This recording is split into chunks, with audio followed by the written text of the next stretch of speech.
Bible గ్రంథంలో నుంచి ఒక వచనాన్ని చదువుకొని మనం ముందుకెళ్దాం.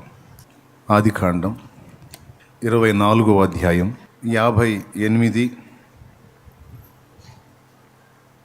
60, 61 ఈ 4 వచనాలు చూడండి. రిబ్కాను పిలిచి, ఈ మనుషునితో కూడా వెళ్ళేదవా అని ఆమెను అడిగినప్పుడు వెళ్ళేదనెను.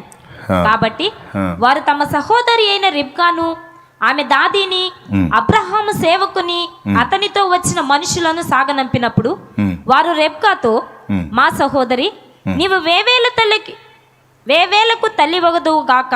మా సహోదరి, నీవు వేవేలకు తల్లివగుదువుగాక. నీ సంతతి వారు తమ పగవారి గవిని స్వాధీనపరచుకొందురుగాక అని ఆమెను దీవింపగా, నీ సంతతి తమ శత్రువులను జయించుదురుగాక. రెబ్కాయు ఆమె పనికత్తెలను లేచి ఒంటెలనెక్కి ఆ మనుష్యుని వెంబడి వెళ్ళిరి. అట్లు ఆ సేవకుడు రెబ్కాను తోడుకొని పోయెను. దేవునికి స్తోత్రం కలుగునుగాక. ఇక్కడ జరిగినటువంటి సంఘటన లేక సన్నివేశం అనేది మీ అందరికీ చాలా సుపరిచితమైన సంగతి. అది అబ్రహాము పెద్ద దాసుడైన ఎలియాజరు అబ్రహాం దగ్గర మాట ఇచ్చి తన స్వజనుల యొద్దకు వెళ్ళి తన కుమారుడైన ఇస్సాకుకి పెండ్లికి భార్యను తీసుకొని రమ్మని, ఒక స్త్రీని సిద్ధపరచుకొని రమ్మని పంపించినటువంటి ఘట్టం. ఆయన వెళ్తాడు, వెళ్ళి రిబ్కాని కనుగొంటాడు. ఎలానో మీకు తెలుసు, బావి దగ్గర ఆయన ఉంటాం. అయ్యా, నేను బయలుదేరి వచ్చాను, మరి నా యజమానుడు పంపించాడు, మరి ఎవరు అమ్మాయి నాకేం తెలియదు, మరి నేను అమ్మాయిని గుర్తుపట్టినట్లు ఇక్కడికి వచ్చే ఆడపిల్లల్ని నీళ్ళు అడుగుతాను, నీకు నీ ఒంటెలకి కూడా పోస్తానన్న అమ్మాయి ఎవరైతే ఉంటుందో ఆ అమ్మాయే అని ఒక సూచన పెట్టుకొని ఆ సూచన ప్రకారం రిబ్కాని గుర్తిస్తాడు. ఇది తెలిసిందే. తర్వాత ఆమె ఫలానా అని కనుగొని ఆమె ఇంటికి వెళ్ళి వాళ్ళ పెద్దోళ్ళతో మాట్లాడి అందరికీ అప్పగింతలు అయిపోయిన తర్వాత ఇక రిబ్కాని తీసుకొని బయలుదేరతాడు. తానున్న ప్రదేశం నుండి ఇస్సాకు దగ్గరికి బయలుదేరతాడు. ఆ తర్వాత వచనాన్ని మీరు చూడవచ్చు. 62. ఇస్సాకు బేయర్ లాహయిరోయి మార్గమున వచ్చి దక్షిణ దేశమున కాపురం ఉండెను. సాయంకాలమున ఇస్సాకు పొలములో ధ్యానింప బయలు వెళ్ళి కనులెత్తి చూచినప్పుడు ఒంటెలు వచ్చుచుండెను. రిబ్కా కనులెత్తి ఇస్సాకును చూచి ఒంటె మీద నుండి దిగి, మనలను ఎదుర్కొనుటకు పొలములో నడుచుచున్న ఆ మనుషుడెవడని దాసుని అడుగగా, ఇతడు నా యజమానుడని చెప్పెను గనుక ఆమె ముసుగు వేసి కొనెను. అప్పుడు ఆ దాసుడు తాను చేసిన కార్యములన్నీ ఇస్సాకుతో వివరించి చెప్పెను. ఇస్సాకు తల్లి అయిన శారా గుడారములోనికి ఆమెను తీసుకొని పోయెను. అట్లు అతడు రిబ్కాను పరిగ్రహింపగా ఆమె అతనికి భార్య ఆయను. అతడు ఆమెను ప్రేమించెను. దేవుడి మాటల్లో నుండి మనకు కావలసిన సందేశం ఇచ్చునుగాక. ఇక్కడ మనం ఏదో పరిశోధించడానికి, ఆలోచించడానికి పెద్ద మ్యాటర్ ఏం లేదు. ఆయన పోయాడు, ఆమెను సిద్ధం చేసుకున్నాడు, తీసుకొచ్చి ఈయనకు అప్పచెప్పాడు. ఈయన ఆమెని గుడారంలోకి తీసుకెళ్ళాడు, మ్యారేజ్ చేసుకున్నాడు, ఆమెను ప్రేమించాడు. అంతే కథ, ఇంతే మ్యాటర్. మరి ఇంతే మ్యాటర్ అయితే నువ్వు ఎందుకు చెప్పావు అనేది ఇప్పుడు మీ ప్రశ్న. చెబుతా. ఇక్కడ అబ్రహాము జీవితాన్ని దేవుడు తనకు, తన కార్యాలకు సాదృశ్యంగా లేక సూచనగా లేక దృష్టాంతంగా ఉండడానికి స్వీకరించాడు. అబ్రహాము జీవితాన్ని, అబ్రహాము కుమారుడైన ఇస్సాకు జీవితాన్ని, ఈ ఇద్దరి జీవితాన్ని తన చర్యలకు దృష్టాంతముగా దేవుడు ఎంపిక చేసుకున్నాడు. ఇది 2 ఘట్టాలలో రుజువవుద్ది. మొదటి ఘట్టం ఇస్సాకు యొక్క బలియాగం. అబ్రహాముకి ఒక్కగానొక్కడై ఉన్న కుమారుని దేవునికి బలియాగముగా అర్పించేటువంటి ఆ చర్య ఏదైతే ఉందో అక్కడ అబ్రహాము తండ్రి అయిన దేవుని చర్యను చూపిస్తున్నాడు. అబ్రహాం అయితే తన కుమారుడైన ఇస్సాకుని మోరియా దేశమందున్న పర్వతం మీద దహన బలిగా అర్పించడానికి తీసుకెళ్ళి ఆ బిడ్డని దేవుని మాట చొప్పున బలి చేయటానికి ఇష్టపడతాడు. అయితే బలి చెయ్యనివ్వడు దేవుడు. ఇస్సాకుకు ప్రతిగా ఒక పొట్టేలుని అర్పించి అబ్రహామును దీవిస్తాడు. తండ్రి అయిన దేవుడు సర్వమానవ పాప పరిహారార్థమై అంత మనుషులు, దేవదూతలు, ఈ లోకము పరలోకం అందరికీ ఆయన రక్తం అవసరం. ఏ రక్తం అంటే దేవుని కుమారుని రక్తం. అందరి పాపములకు, అపరాధములకు, దోషములకు ప్రాయశ్చిత్తముగా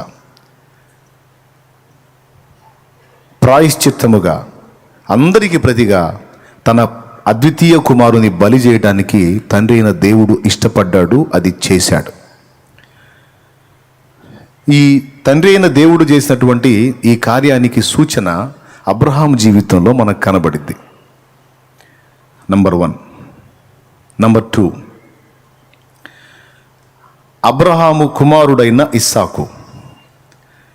ఇస్సాకు జీవితం కూడా మనం గమనిస్తే తండ్రి బలి చేయడానికి ఇష్టపడితే కొడుకు హృదయపూర్వకంగా బలి కావడానికి ఇష్టపడ్డాడు. దేవునికి మహిమ. ఆయన్ని నెట్టేసి పారిపోవచ్చు. నన్ను చంపుతానంట, నీకేం పిచ్చాను. అప్పటికే 18-20 ఏళ్ల లోపు వాడయ్యాడు ఇస్సాకు. పెద్దోడే, చిన్నోడు కాదు. పట్టుకొని కాళ్ళు చేతులు కట్టేసి బలిపీఠ మీద పడేయటానికి ఎదిగిన కొడుకు. కట్టెల మోపు, బలిపీఠానికి కావాల్సిన కట్టెలు మోపు కట్టి నెత్తిన పెడితే మోసుకొని కొండెక్కాడంటే చిన్నోడా? ఈడో చిన్నవాడు. 18-20 ఏళ్ల లోపు వాడయ్యాడు. ఒక అంచనా. అంత ఏజ్లో ఉండి పెద్ద ఆయన ఒక తోపు దోసి పారిపోవచ్చు, కానీ అలా చేయలే. తండ్రి ఈ ప్రియమైన కుమారుని బలి చేయడానికి ఇష్టపడితే ఇస్సాకు తండ్రి చిత్తము నెరవేర్చడం కోసం తనను తాను అప్పగించుకోవడానికి ఇష్టపడ్డాడు. ఈ తండ్రి కొడుకుల ఇద్దరి ప్రవర్తన ఎవరికి సాదృశ్యంగా ఉందంటే మనందరి సృష్టికర్త, మనందరి ఉనికికి ఆధారమైన పరలోకపు తండ్రి, ఆయన జనితైక కుమారుడైన క్రీస్తు. వారిద్దరికీ సాదృశ్యంగా అబ్రహాం లైఫ్ మనకి కనపడింది ఇక్కడ. ఇక అబ్రహాము ఎవరి ప్లేస్లో కనపడుతున్నాడు? తండ్రి ప్లేస్లో. ఇస్సాకు ఎవరి ప్లేస్లో కనపడుతున్నాడు? క్రీస్తు. ఇప్పుడు ఇస్సాకు భార్య అయిన రెబెకా ఎవరి ప్లేస్లో కనపడుతుంది? సంఘం. కాబట్టి ఈ దృష్టాంతము లేక ఈ సాదృశ్యము అనేది మనకు సంబంధించింది, ప్రభువుకు సంబంధించింది. అందుకు చదివిచ్చా. దేవునికి మహిమ. ఇప్పుడు పాయింట్కి వద్దాం. నాకు కనాను స్త్రీలలో ఏ స్త్రీ కూడా నా కుమారునికి భార్యగా పనికిరాదు. వినాలి, మళ్ళీ చెప్తున్నా. అబ్రహాము తానున్న ప్రదేశంలో చాలామంది ఆడపిల్లలున్నా అక్కడ ఆడపిల్లల్ని తన కుమారునికి భార్యగా చేయడానికి ఇష్టపడలా. దేవునికి కూడా తానున్న పరలోకంలో, తాను సృష్టించిన కోటానుకోట్ల ప్రపంచాల్లో ఎవ్వరిని కూడా తన అద్వితీయ కుమారునికి అధికారిక పట్టమహిషిగా, ఒకే ఒక్క భార్యగా అప్పగించడానికి ఆయన సృజించినటువంటి మిగిలిన మహిమ లోకాల్లో ఎవ్వరినీ దేవుడు ఎంపిక చేయలే. దేవునికి మహిమ. తన అద్వితీయ కుమారునికి పట్టమహిషిగా లేక వధువుగా, భార్యగా, సాటి అయిన సహాయముగా తన స్వజనులలో నుండి, ఏది అబ్రహాం విషయంలోనేమో ఫలానా ప్రదేశంలో నుండి తీసుకొని రా అని ఒక అడ్రస్ ఇచ్చి పంపించాడు. తండ్రి అయిన దేవుడు ఆ మహిమ లోకాలలో ఉన్నటువంటి కోటాను కోట్ల ప్రపంచాల్లో ఉన్న వ్యక్తులను ఎవ్వరిని కూడా క్రీస్తు రాజుకు భార్యగా ఇవ్వడానికి ఇష్టపడలా. ఈ భూలోకంలో నిర్మితమైనటువంటి సంఘవధువునే గొర్రెపిల్ల భార్యగా ఆయన సిద్ధపరిచాడు. ఎందుకని అంటే బోల్డని కారణాలు. కనాను స్త్రీలను ఎందుకు విసర్జించాడు అబ్రహాము అంటే ఆయన ఆశించిన కొలతలు వాళ్ళలో కనపడలా. అందుకే వేరే ప్రదేశానికి పంపించి తన స్వజనుల యొద్దకు పంపించి, నా స్వజనుల యొద్ద నుండి స్త్రీని తీసుకొనిరా నా బిడ్డకు అన్నాడు. మరి దీన్ని ఎట్లా పోల్చుకుందాం? పరలోకంలో ఇతర ప్రపంచాల్లో బోల్డ్ ఎంతమంది వ్యక్తులు ఉన్నారు, వాళ్ళంతా దేవుని కుమారులే, మనం కూడా దేవుని కుమారులమే. మరి వారికి మనకున్న వ్యత్యాసం ఏంటంటే చెప్తున్నా, వారిని కూడా దేవుడు సృజించాడు, కానీ మన సృష్టి వేరు, వాళ్ళ సృష్టి వేరు. వారంతా ఆయన వాక్కు పలికితే వచ్చినటువంటి మహిమ పుత్రులు, కానీ మానవ జాతి అలాంటిది కాదు. మీరు గమనించి చూస్తే బైబిల్లో దేవదూతలందరినీ వాక్కు చేతనే ఆయన సృజించాడు, కానీ మానవుణ్ణి మాత్రం డిఫరెంట్గా చేశాడు. ఆదికాండం 2వ అధ్యాయము 7వ వచనం మీరు చూడగలిగితే, దేవుడైన యెహోవా నేల మంటితో నరుని నిర్మించి నాసికారంధ్రములలో జీవవాయువును ఊదగా నరుడి జీవాత్మాయను. అక్కడ ఆగు. 1:26లో చూడండి. ఆదికాండం 1:26లో చూడండి. దేవుడు మన స్వరూపమందు మన పోలిక చొప్పున నరులను చేయుదము, వారు సముద్రపు చేపలను. చూడండి, మన స్వరూపమందు మన పోలిక చొప్పున. గమనించాలి, ఇక్కడ దేవుని స్వరూపం, దేవుని పోలిక. ఇక మట్టితో ఆకృతిని నిర్మించి ఆ మట్టి ఆకృతిలోనికి జీవవాయువు ఎవరు దూదాడు? సాక్షాత్తు దేవునిదే ఊదాడు. హల్లెలూయా, హల్లెలూయా. ఊది మనల్ని దేవదూతల కంటే ప్రత్యేకంగా నిర్మించి, ఎప్పుడైనా మనకు ఆయన ప్రత్యక్షమైతే భూమి మీద భక్తులకి మన వంటి నరస్వరూపిగానే ప్రత్యక్షమయ్యాడు. దేవదూత స్వరూపంతో ప్రత్యక్షం కాల. మీరు యెహెజ్కేలు గ్రంథం చూడగలిగిన తర్వాత నిర్గమకాండం చూడగలిగిన, ఆయన నరస్వరూపిగానే కనపడ్డాడు ప్రత్యేకంగా.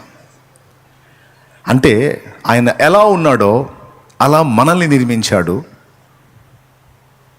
మన నిర్మాణం, దేవదూతల నిర్మాణం ఒక్కటి కాదు, అంతకంటే శ్రేష్టంగా మనల్ని దేవుడు నిర్మించాడు. ప్రస్తుతం వాళ్ళ అంతస్తు కెరూబులు, శరాపులు, దూతలు, మహాదూతలు, ప్రధాన దూతలు, సమాచార దూతలు, అధికార దూతలు, రకరకాల దూతలు ఉన్నారు. దూతలకు స్టేటస్లు ఉన్నాయి, స్టేజీలు ఉన్నాయి. అందరి ఒకే స్థాయి కాదు, అందరికీ ఒకే విధమైన ఆకృతులు లేవు, అందరూ ఒకే విధమైన మహిమలో లేరు. మహిమలో అంతస్తులు ఉన్నాయి. వాళ్ళందరితో ప్రస్తుతం మనల్ని పోల్చుకుంటే అట్టడుగు వర్గం ఎవరైనా ఉన్నారు అంటే అది భూలోకంలో మనమే ప్రస్తుతానికి, వాళ్ళ మహిమతో మనల్ని చూస్తే. కానీ భవిష్యత్తులో మనం ఏ మహిమకి వెళ్ళబోతున్నామంటే, కెరూబులు, శరాపులు, దూతలు, మహాదూతలు, ప్రధాన దూతలు, అధికార దూతలు, సమాచార దూతలు, ఈ దూతలందరికీ పైన ఉన్నవాడు రారాజు యేసయ్య అయితే, యేసయ్య పక్కన కూర్చొని ఇక సెకండ్ పెత్తనం చేయబోతుంది మనమే.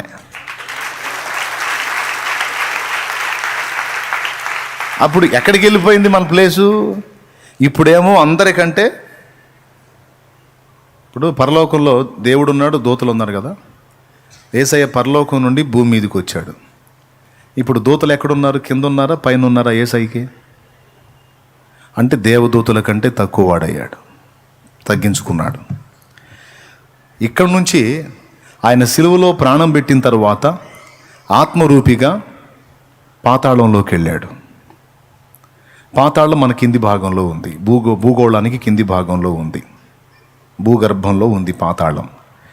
అప్పుడు పాతాళంలోకి వెళ్ళాడంటే అప్పుడు మనకు పైన ఉన్నాడా, మన కిందికి వెళ్ళాడా? మనుషుల కంటే కూడా తక్కువ వాడుగా కిందికి వెళ్ళాడు. చూడండి, మహిమను వదిలిపెట్టి భూమి మీదకి వచ్చి దేవదూతల కంటే కింద ఉన్నాడు. సిలువలో ప్రాణం పెట్టి పాతాళంలోనికి వెళ్ళి మనుషులకు కూడా పాదాల కింద ఉన్నాడు. ఇలా ఉన్నవాడు చివరికి ఏమయ్యాడు? అన్ని నామముల కంటే పైనామం పొందాడు. హల్లెలూయా. వెళ్ళిపోయాడు, టాప్ 1లోకి వెళ్ళిపోయాడు.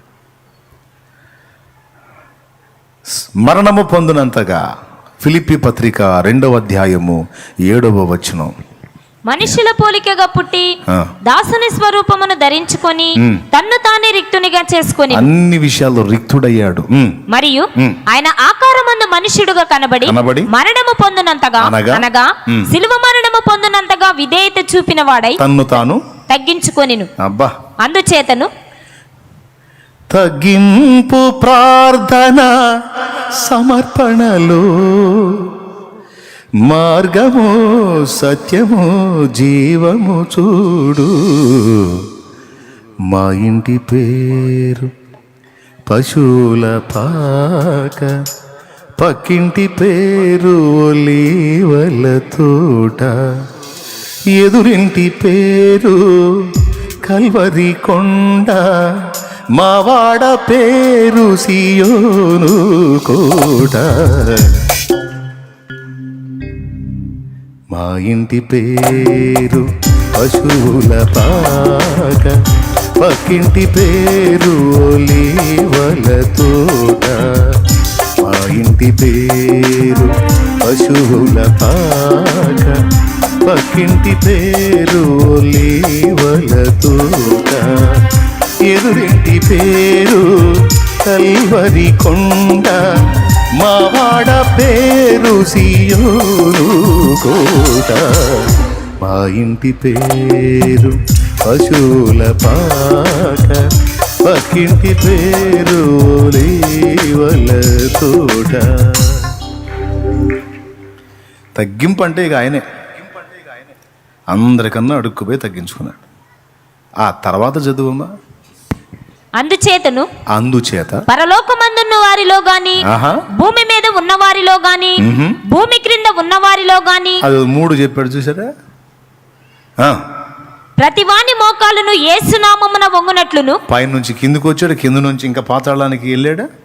ఇప్పుడు పరలోకంలో కానీ భూలోకంలో కానీ భూమి కింది లోకం పాతాళంలో కానీ ఉన్న ప్రతి ఒక్కని మోకాలు చదువు యేసు నామమున వంగునట్లును ప్రతి వాని నాలుకయు తండ్రి అయిన దేవుని మహిమార్థమై యేసుక్రీస్తు ప్రభు అని ఒప్పుకొనున్నట్లును దేవుడు ఆయనను అధికముగా హెచ్చించి ప్రతి నామమునకు పై నామము ఆయనకు అనుగ్రహించెను. అది దేవునికి మహిమ.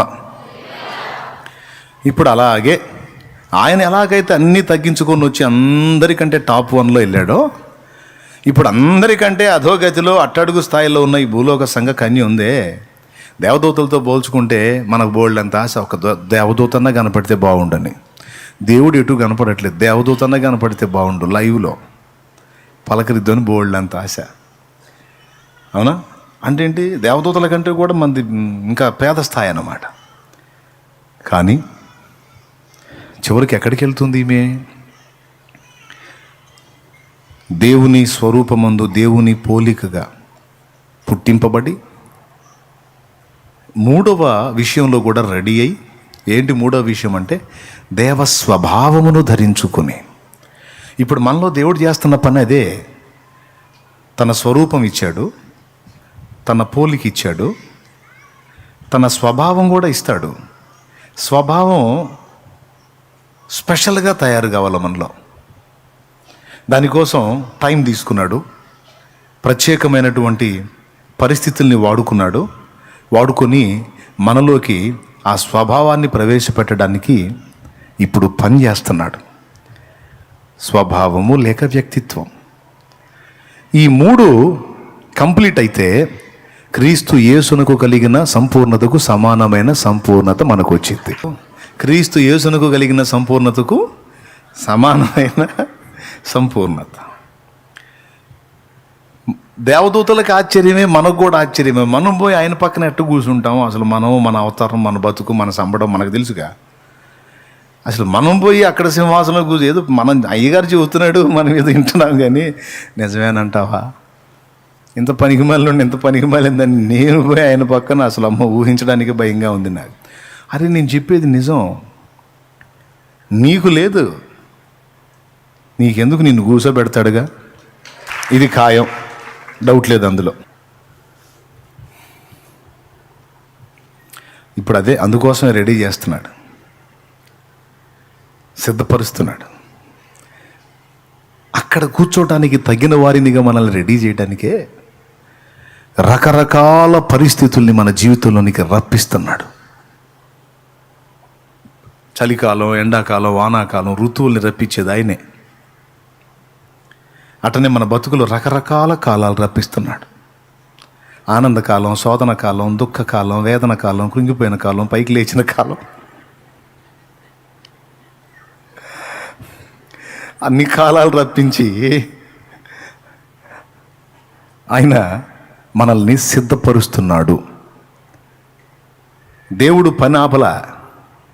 దేవుడు అనుకున్న సృష్టి ఇంకా కంప్లీట్ కాల. ఇంత గందరగోళమైన ప్రపంచం ఏంటే, ఇంత అస్తవ్యస్తంగా ఉన్న ప్రపంచం కాకపోతే అసలు ఏ లోపము, ఏ దోషము లేని ప్రపంచం చేయటం దేవుడికి చేత కాకపోయిందా? ఏంది అసలు ఈ లోకం ఏంది, దీని పోకడేంది? ఇంత దరిద్రగొట్టు దేశాన్ని, ఇంత దరిద్రగొట్టు ప్రపంచాన్ని, ఇంత దరిద్రగొట్టు రాష్ట్రాన్ని, ఇంత దరిద్రగొట్టు జిల్లాని అని కొంతమంది అంటుంటారు. వాళ్ళ దేశాలని, రాష్ట్రాలని, జిల్లాల్ని విమర్శించుకుంటూ, మనుషుల్ని దూషించుకుంటూ అట్లా ఎట్లా పడితే అట్లా మాట్లాడుకుంటారు. నేనైతే నా భారతదేశాన్ని ఎంతో సంతోషంగా పొగుడుకుంటా. మేరా భారత్ మహాన్, దేవునికి స్తోత్రం, హల్లెలూయా. నాస్తిక దేశాల వాళ్ళు తిట్టుకుంటే తిట్టుకొని, నా దేశం ఆస్తిక దేశం, నా ఇండియాని నేను ఎంతో ప్రేమిస్తాను, నా దేశ ప్రజల్ని నేను ఇంకా ప్రేమిస్తాను. మీరు కూడానా? జనగణమన పాడదామా? దేవునికి స్తోత్రం. ఒకరోజు పాడేదే ఉంది, రోజు పాడుకుంటూనే ఉంటాం హృదయాల్లో. ఇంత అస్తవ్యస్తమైన ప్రపంచం ఎందుకు చేశాడు?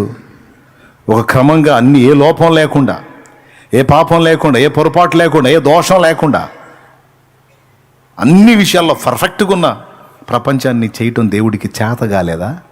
ఓ ప్రశ్న, నాస్తికుడు అడిగే ప్రశ్న.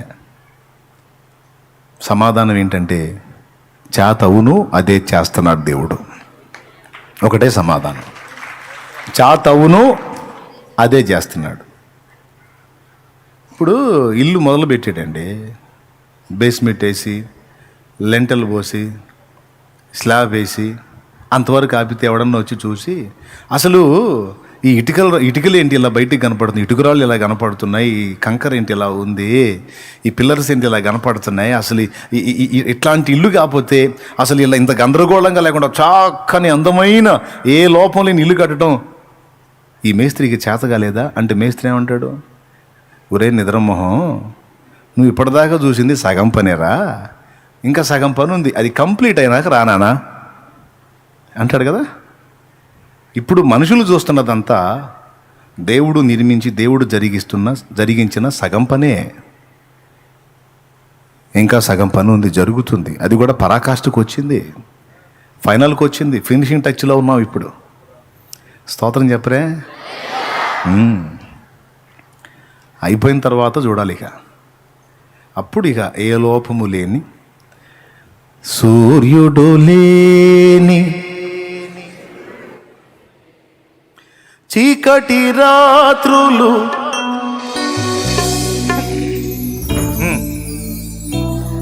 ఆ దివ్య నగరిలో కాంతులను విరజిమ్మెదవా నా యేసయ్యా.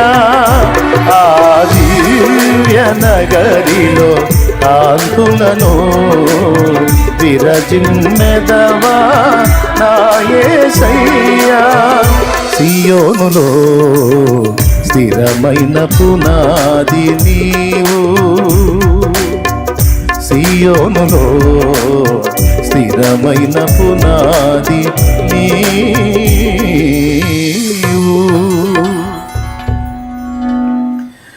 సంఘ ప్రతిరూపము పరమ యెరూషలేము, సంఘ ప్రతిరూపము పరమ యెరూషలేము. సౌందర్య సియోనులో నీ మనోహరమైన ముఖము దర్శింతును, సౌందర్య సియోనులో నీ మనోహరమైన ముఖము దర్శింతును. నీతోనే నా నివాసము నిత్యము ఆనందమే, నీతోనే నా నివాసము నిత్యము ఆనందమే. సియోనులో ఆహా దేవదూతలు పాడినట్టుంది, పాడండి.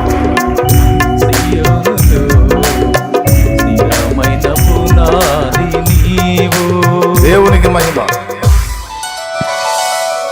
ఈ పూటకు చాలు. ఆ ప్రపంచం ఏర్పడుతుంది, దానికోసం అన్నీ రెడీ అవుతున్నాయి. ఏ లోపము లేని, ఏ పాపము లేని, పరిపూర్ణమైన, పరిశుద్ధమైన, శ్రేష్టమైన, యోగ్యమైన ప్రపంచ నిర్మాణానికే దేవుడు పూనుకున్నాడు. అది కంప్లీట్ అయినా అడగాలి ఎవడైనా. సగంలో వచ్చి అడిగితే మేస్త్రి ముందు బకరా అవుతాడు అడిగినోడు. ఏం మేస్త్రి ఏం మాట్లాడు, ఎగాదిగా చూసి ఎవడో వీడు అనుకుంటాడు. ఈ ఇటుకలేంది, ఈ కంకర ఏంది, ఈ స్లాబ్ ఏంది, ఈ ఈ రాళ్ళు బయటికి కనపడుతున్నాయి ఏందంటే ఏం మాట్లాడు. మాత్రలు వేసుకుంటున్నావా అంటాడు. దేవునికి స్తోత్రం, హల్లెలూయా. వేసుకుంటున్నావా, అయిపోయినాయా అని వెళ్తాడు నా బోటోడైతే. అది పరిస్థితి. ఇట్లనే ఇప్పుడు కొంతమంది అడుగుతున్న వాటికి దేవుడు ఇచ్చే సమాధానం అదే, నీకు అవసరం రా, మాత్రలు అవసరం అని. ఎందుకంటే ఉంది, బోల్డ్ అంత వర్క్ జరుగుతుంది. ఇక్కడున్నటువంటి ఈమెని అక్కడికి చేర్చాలి. మిగిలిన వాళ్ళ నిర్మాణం వేరు, మన నిర్మాణం వేరు. మిగిలిన వాళ్ళ రూపకల్పన వేరు, మన రూపకల్పన వేరు. మిగిలిన వాళ్ళ అనుభవాలు వేరు. చెల్లెమ్మో, ఇతర ప్రపంచాల్లో ఉన్న మిగిలిన వ్యక్తుల అనుభవాలు వేరు, భూలోకంలో ఉన్న మన అనుభవాలు వేరు. బాల్య కౌమార యవ్వన వృద్ధాప్య దశలు మనకున్నాయి, వాళ్ళకున్నాయా? వాళ్ళు ఎప్పుడు ఒకే టైపులో ఉంటారు. బాలుడు ఎట్టుంటాడో మనకు తెలుసు, కౌమార స్థితిలో ఎలా ఉంటుందో మనకు తెలుసు, యవనప్రాయం ఎలా ఉంటుందో మనకు తెలుసు, ముసలోళ్ళు అయిపోయి అంత అయిపోయినాక ఎట్టుంటుందో మనకు తెలుసు. ఇందులో మంచి తెలుసు, ఇందులో చెడు తెలుసు, పాపం యొక్క వికృతత్వం తెలుసు, పరిశుద్ధత యొక్క మంచి స్థితి కూడా మనకు తెలుసు. దేవుడు ఎదుట మనం ఎంత దౌర్భాగ్యులమో తెలుసు, మన ఎడల దేవుడు ఎంత కృపా మహదైశ్వర్యం చూపించాడో కూడా మనకు తెలుసు. చూసారు ఎన్ని అనుభవాలు నేర్పేశాడో. ఇప్పుడు గొట్ర చప్పట్లో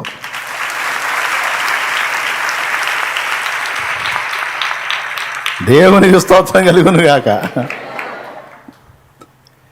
మనకు తెలిసిన సంగతులు వాళ్ళకు తెలియదు.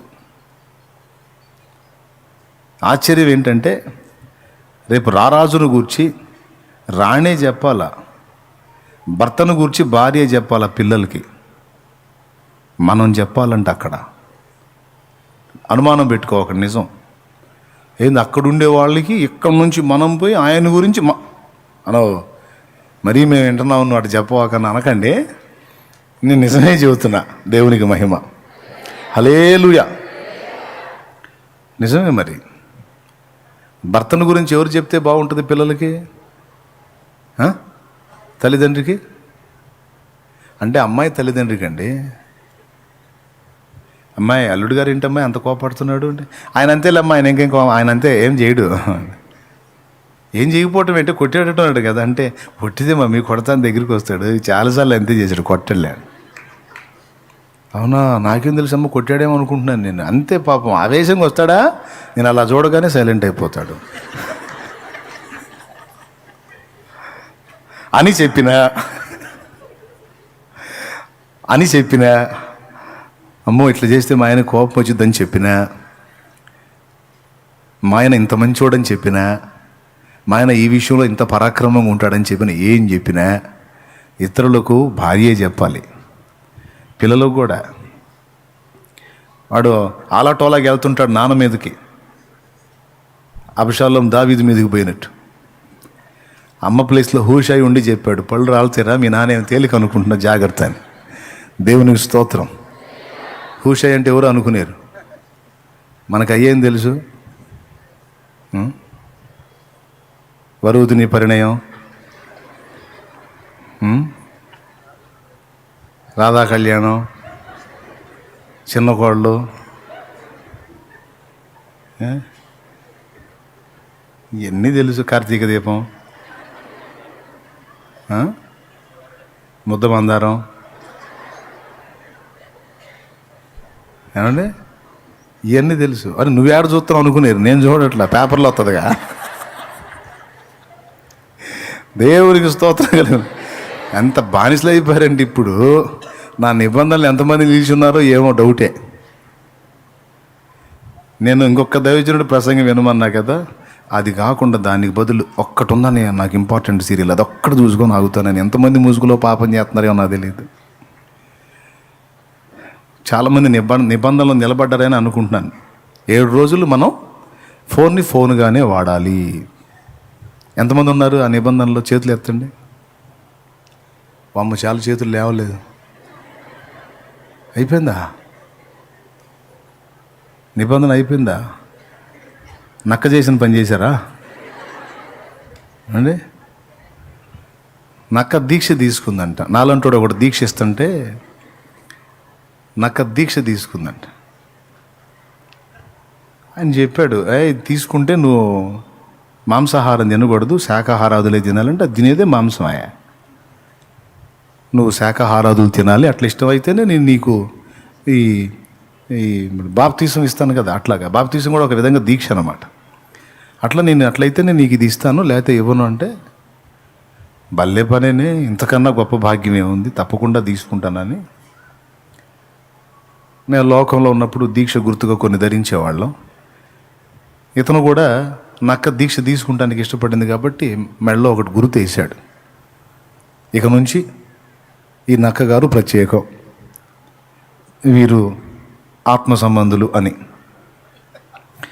అది వేసుకొని కొంత దూరం ప్రయాణం చేసి, అది కూడా నేను ఇప్పుడు మారిపోయాను, నేను ఇప్పుడు ఆత్మ సంబంధిని, చాలా మంచిదాన్ని అని అది కూడా ఫీల్ అవుతా నడుచుకుంటూ వెళ్తాం. ఇది కూడా మా డాడీ చెప్పిందే చిన్నప్పుడు కథ.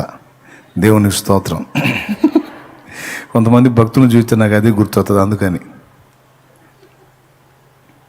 ఇది అంతా భ్రాంతి, అంతా మాయ, అంతా మిథ్య, అంతా మాయ నాయన అనుకుంటా పోతుంది నక్క. ముందే చెప్పా కథ అని. కథలో నక్కలు మాట్లాడతాయి కాబట్టి మళ్ళీ పరిశోధన పెట్టవాకండి. నక్క ఎట్ట మాట్లాడింది, అట్టందా అని పరిశోధన పెట్టండి. కథ కాబట్టి మాట్లాడింది అంతే, నోరు మూసుకొని నేను. దేవునికి స్తోత్రం. హల్లెలూయా. అంతా మిథ్య, అంతా మాయ, అంతా భ్రమ, అంతా శూన్యం. ఈ జీవితం ఒక జగన్ నాటకం, అది నటన, ఏదో అనుకుంటా పోతాం. కొంచెం దూరం పోయేసరికి ఒక చిన్న మడుగు నిండా చేపలు, పీతలు ఫుల్లుగా ఉన్నాయి. దానికి ఎట్ట అనిపిస్తుందంటే మనసు లాగుతుంది. అబ్బా ఒక్క పట్టు పడుతుందా, మామూలుగా ఉండదు. ఏం చేద్దాం, ఇది వేసుకున్నా కానీ పోలేకపోతుంది, చూస్తా ఆగలేకపోతుంది. కాసేపు అక్కడే ఉండి ఆలోచించింది. సరే దీక్ష గుర్తుగా మెడలో ఇది వేసాడు కదా, దీన్ని తీసి పక్కన పెట్టి తినేద్దాం, తర్వాత మళ్ళీ వచ్చి తగిలించుకుందాం.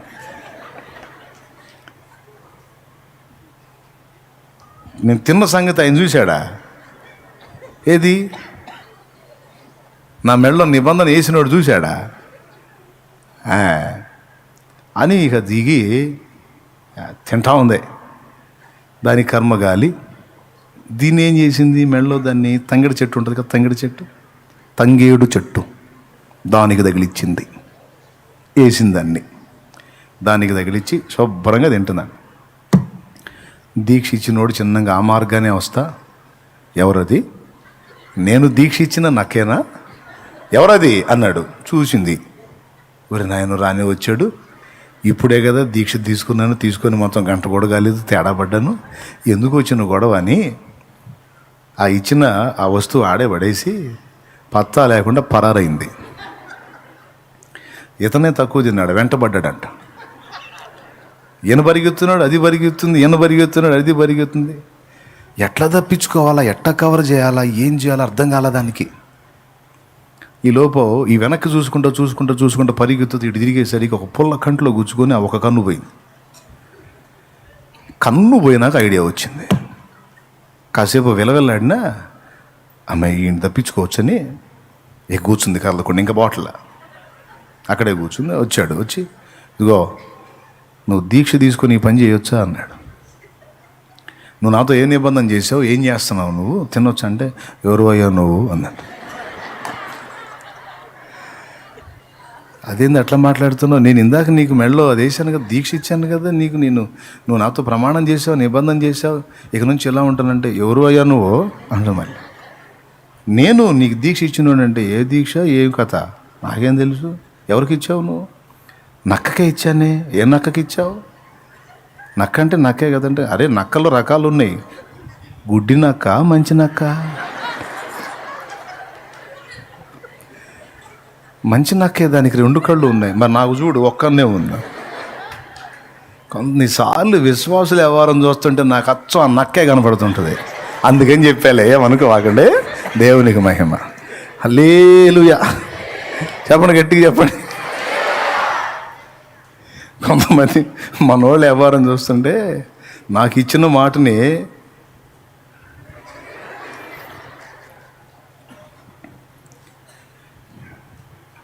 భర్త సంగతి భార్య చెప్పాలి, దావీదు సంగతి హూషై చెప్పాడు అబ్షాలోముకి అహీతోపెలు అనేవాడు ఆలోచన చెప్తాడు. సింహాసనం వదిలిపెట్టి మీ నాన్న పరారయ్యాడు, కొండలకి ఎక్కువ దూరం పోయి ఉండడు.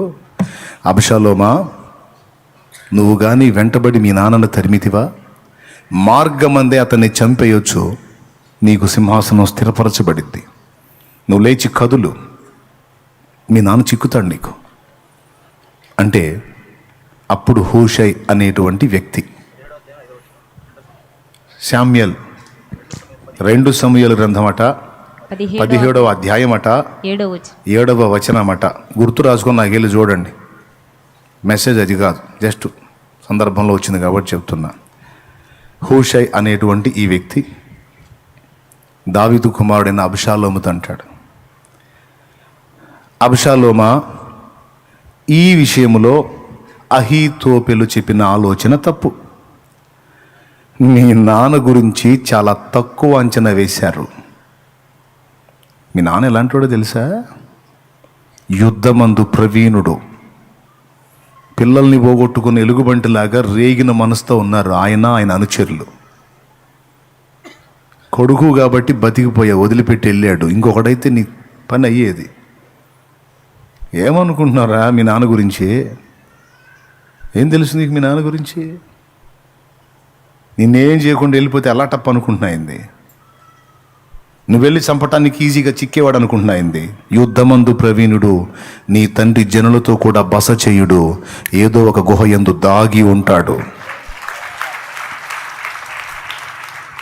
ఆవేశంగా పోయి వాళ్ళ చేతుల్లో పడ్డారంటే, వాళ్ళు మిమ్మల్ని దెబ్బ కొట్టారంటే, సింహపు గుండె వంటి వారైనా సరే అదురుపోతారు. మీ నాన్న మహాపరాక్రమం కలిగిన వాడు, ఆయన జోలికి పోవద్దని చెబుతాడు. కొడుక్కి తండ్రిని గురించి మధ్యలో వ్యక్తి చెప్తాడు. అక్కడున్నటువంటి ప్రపంచానికి ప్రభువుని గురించి, ఆయన వ్యక్తిత్వ సౌందర్యాన్ని గురించి సంఘము చెప్పిద్దట. ఎందుకంటే సంఘము ఎరిగినంతగా ప్రభువుని ఇక మిగిలిన ప్రపంచాల్లోని వ్యక్తులు ఎరిగి ఉండలేదు. ఇది కన్ఫామ్. సంఘము స్పర్శించినంతగా ఇక ఏ ఇతర ప్రపంచంలో దేవుని ఎరిగి ఉండలేదు. అది సంఘం యొక్క విశిష్టత. దేవుని గట్టిగా స్తోత్రం చెప్పండి. అదేందన్నా అంటే అదంతే. అందుకే మన అనుభవాలు వాళ్ళ అనుభవాలు ఒకటి కాదు. ఇప్పుడు పరలోకంలో దేవదూతలు నిత్యం ఏం చేస్తున్నారు? త్రియేక దేవుడైన యెహోవాను, త్రియేక దేవుడైన యెహోవాను, కెరూబులు సరాపులు నిత్యము ఆరాధించెదరు. కెరూబులు శరాబులు తర్వాతి కూడా పాడు. ఆరాధించెదరు. పరిశుద్ధుడు అతి పరిశుద్ధుడు అని గాన ప్రతిగానములు చేయుచునుదురు. పరిశుద్ధుడు అతి పరిశుద్ధుడు అని గాన ప్రతిగానములు చేయుచునుదురు. త్రియేక దేవుడైన యెహోవాను. ఓకే, నిత్యం ఏం చేస్తున్నారు అక్కడ? కానీ విచిత్రం చెప్పనా, వాళ్ళు అన్ని స్తుతులు చెల్లిస్తుంటే అవి పట్టించుకోవట్లా. భూమి మీద నుండి ఒక దీనురాలు ప్రభువా నీకు స్తోత్రం అంటే చెవియొగ్గి ఆలకిస్తున్నాడు. భూమి మీద నుండి తన దాసురాలు తన బిడ్డ ప్రభువా నీకు స్తోత్రం తండ్రి అంటే చెవియొగ్గి. చూసారా మన స్తుతికి ఎంత విలువ ఉందో? అందుకే పాడుకుంది, కెరూబులు శరాపులు మహాదూతలు నిత్యము నిన్ను స్తుతింపగను. కెరూబులు శరాపులు మహాదూతలు నిత్యము నిన్ను స్తుతింపగను. ఎన్నికలేని నా స్తుతి కోసము, ఎన్నికలేని నా స్తుతి కోసము మిగుల ఆశతో చూచుచుంటివా, మిగుల ఆశతో చూచుచుంటివా. ఆరాధనే చేయనా, ఆనందమే పొందనా, ఆరాధనే చేయనా, ఆనందమే పొందనా. దేవా నా దేవుడవు నీవేనని, నా మదినేలే రాజువు నీవేనని. దేవునికి మహిమ. మన స్తుతి అంటే దేవునికి విలువ, మన సంగతులంటే దేవునికి ఇంట్రెస్ట్, మన జీవితాలంటే దేవునికి విలువ, మన బ్రతుకులో జరుగుతున్న పరిస్థితులంటే దేవుడు ఆయన గమనంలో ఖచ్చితంగా ఉంచుకుంటాడు. గమనంలో ఇక్కడ కూర్చున్న వాళ్ళు ఎవరన్నా అనుకోవచ్చు, ఇంతమంది ఉన్నారు కానీ వీళ్ళందరికంటే వేస్ట్ నువ్వు అనుకో, 100 సార్లు అనుకో. దేవునికి మాత్రం నువ్వు చాలా విలువైన వ్యక్తివి, చాలా సీరియస్. అందుకే నీకు జీవితం వచ్చింది. సీరియస్గా తీసుకోకపోతే నువ్వు ఎక్కడుంటా, ఇంతకాలం ఏడ బతుకుతా? ఎంతమంది పోలా, అందులో ఒకడివి ఒకదాని అయ్యేదాన్ని. ఇప్పుడు దాకా సీరియస్గా తీసుకున్నాడు కనుకనే ఉన్నా.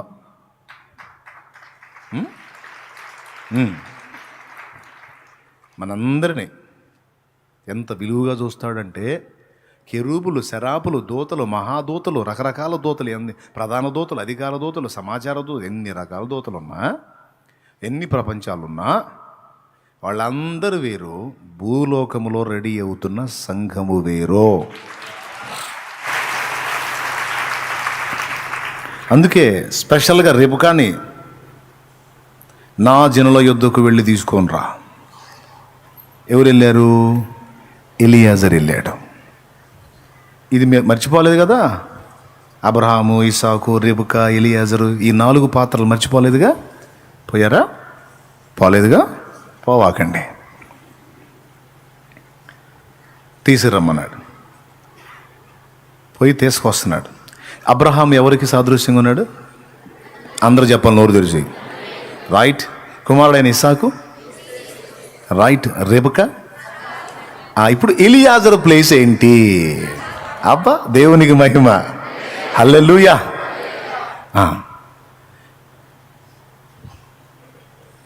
అబ్రహాము దగ్గర ఇస్సాకు ఉన్నాడు. రిబ్కాను రెడీ చేసి సిద్ధపరచుకొని తీసుకొని రావడానికి ఎలియాజరు పోయాడు. తండ్రి అయిన దేవుని కుడిపార్శ్వమందు యేసయ్య ఉన్నాడు.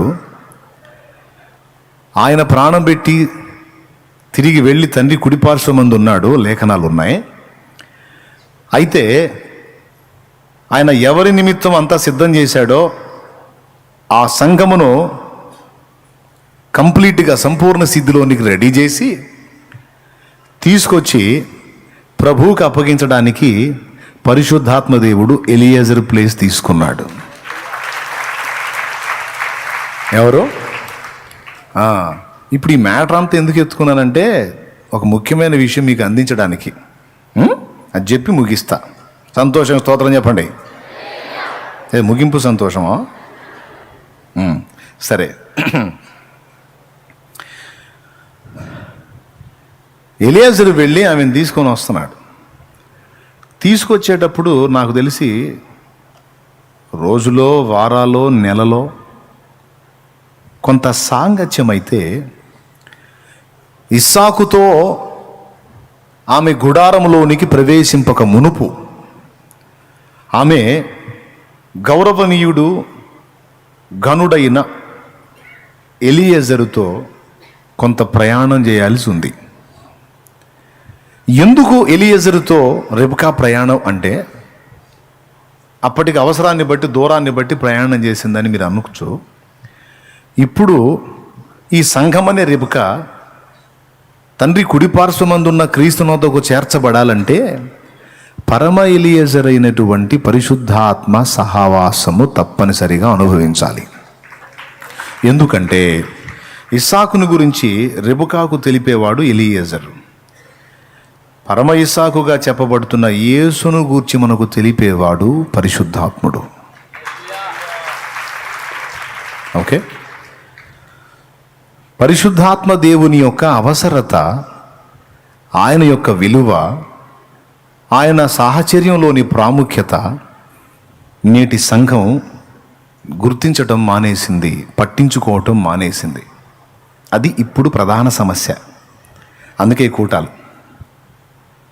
కూటాల కారణం అది. పరిశుద్ధాత్మ సహవాసం లేకుండా ఒకవేళ రిబ్కా సొంతంగా బయలుదేరితే ఇస్సాకును చేరిద్దా? కరెక్ట్గా ఇస్సాకును చూచి మనల్ని ఎదుర్కొన్నట్టుకు వచ్చుచున్న మనుషుడెవరు అని అడిగింది.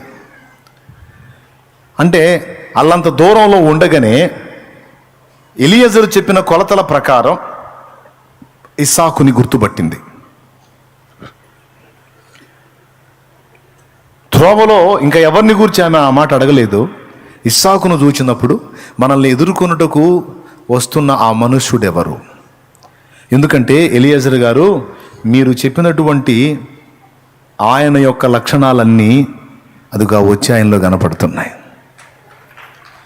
అంటే అప్పుడు ఎలియాజరు అన్నాడు, ఆయనే నా యజమానుడైన ఇస్సాకు అన్నాడు. వెంటనే నాపి దిగి తల మీద ముసుకేసుకుంది, విధేయురాలను అన్నట్టు. గమనించాలి. ఇక ఆమె ఒంటి దిగి ముసుకేసుకోగానే ఇస్సాకు ఏం చేశాడో తెలుసా? ఇక ఆమె గురించి ఏ విచారణ చేయలే, ఆమె గురించి ఏ విచారణ చేయలే, సైలెంట్గా తీసుకొని వెళ్ళిపోయాడు. ఇక్కడ రెండు గుర్తించాలి. యేసును గూర్చి రెబెకా సంఘానికి పరిశుద్ధాత్మ చెప్తాడు. ఎలియజరు ఇస్సాకును గురించి రెబెకాకి చెప్పాడా? అంతేకాకుండా ఇస్సాకుకు ఇష్టమైన విధంగా రెబెకాని కూడా రెడీ చేశాడు ఎలియజర్. రెండు పనులు చేశాడు. ఇస్సాకు గురించి రెబెకాకి చెప్పాడు, ఇది మొదటి పని. అయితే చెప్పి ఆయనకి ఇష్టంగా ఉండాలంటే ఇలా చేయాలి, ఇలా ఉండాలి, ఈ విధంగా ఉండాలి, ఇలా అయితే నిన్ను ఆయన ఆమోదిస్తాడు, లేకపోతే కష్టం అని ఈమెను కూడా సిద్ధపరిచాడు. ఆ సిద్ధపాటులో భాగంగానే ఆ వచ్చుచున్నవాడు నా యజమానుడు అనగానే ఒంటెను దిగి నిలిచి తల మీద ముసుగేసుకుంది. ఆ ఒక్క పాయింట్లోనే ఇస్సాకు అర్థమైపోయింది రెడీ చేశాడని. ఏమన్నా ప్రసంగం జరిగిందా అక్కడ? దేవుడు ఎలా ఆమెను ఇచ్చాడో అది మాత్రం చెప్పాడు. అందుకని ఏంటి మరి అమ్మాయి తెలుసా నా గురించి నీకేమన్నా? నాకు అప్పుడప్పుడు కోపం వచ్చింది, మరి నాకు ఓర్పు ఉందా? మరి నాకు ఫలానా శారీ అంటే ఇష్టం, నాకు మెరూన్ కలర్ అంటే ఇష్టం, మరి నీకు ఇష్టమేనా? చెప్పావా? ఇష్టం గురించి చెప్పావా? మెరూన్ కలర్ అంటే నాకు ఇష్టమని. నాకు ఆహార పదార్థాల్లో నాకు చికెన్ బిర్యానీ, మటన్ బిర్యానీ అంటే ఇష్టాలు ఉండవు. నాకు ఫలానా చేపలు అంటే బాగా ఇష్టం, ఫిష్. మరి వండుతావా? ఫిష్ ఐటమ్ వచ్చా నీకు? హోటల్ తెచ్చుకోవాలా నేను? చెప్పమాయ్ చెప్పు. పరపురుషులతో ఇలా ఉండకూడదు, మరి నాకు ఇట్లా ఇష్టం ఉండదు, ఇట్లా ఇష్టం. ఓకేనా? ఈ ప్రసంగాలు ఏమైనా జరిగినాయాడా? నో. ఒక్కటే ఒక సన్నివేశం చూసాడు, ఏం లేదు. ఆ వచ్చే ఆయనను అల్లంత దూరములోనే గుర్తుపట్టుట మొదటిది, ఒంటె దిగుట రెండవది, తల మీద ముసుగు వేసుకున్నట్టు మూడవది. నాకు తెలిసి ఆమెకి వెళ్ళి చూడలే, ఎలియేజర్కి వెళ్ళి చూసి ఉంటాడు ఫస్ట్ ఇస్సాకు. భలే రెడీ చేసావని. దేవునికి మహిమ కలుగునుగా.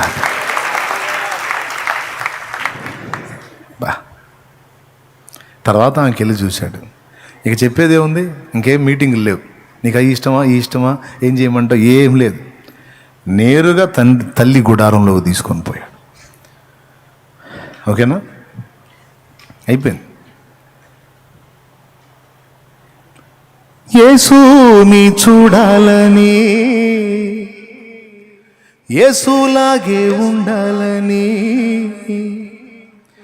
నా ఆశయా, నన్ను యేసు వలె మార్చుటకు పంపబడిన వాడ ఇప్పుడే దిగిరమ్మయ్యా. ఏమండి? రేపు పోయి ఎక్కడ ఉండబోతున్నాం? యేసయ్యతో ఉండబోతున్నాం. యేసయ్య సహవాసంలోకి వెళ్ళక మునుపు పరిశుద్ధాత్మ సహవాసంలో మనం మెలగాలి. మీరందరూ ఏక మనసుతో, ఏకాత్మతో, ఏకభావంతో, ఏకతాత్పర్యంతో ఆశీర్వాద ప్రార్థన చెప్పండి.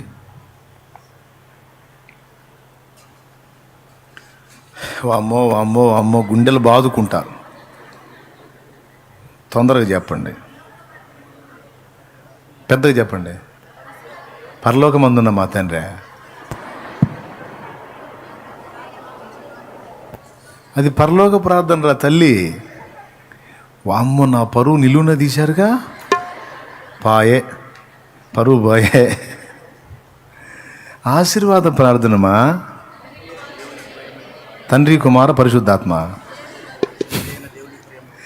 మన తండ్రి అయిన దేవుని ప్రేమ, ఆయన ప్రియకుమారుడు లోకరక్షకుడైన యేసయ్య శాశ్వత నిత్య కృప, పరిశుద్ధాత్మ యొక్క అన్యోన్య నిత్య సహాయ సహవాసం సమకూడిన మనకు, సకల పరిశుద్ధులకు, సార్వత్రిక సంఘమంతటికి సదా తోడయుండి నిత్యత్వంలో మనం చేరు పర్యంతము మనల్ని నడిపించును గాక.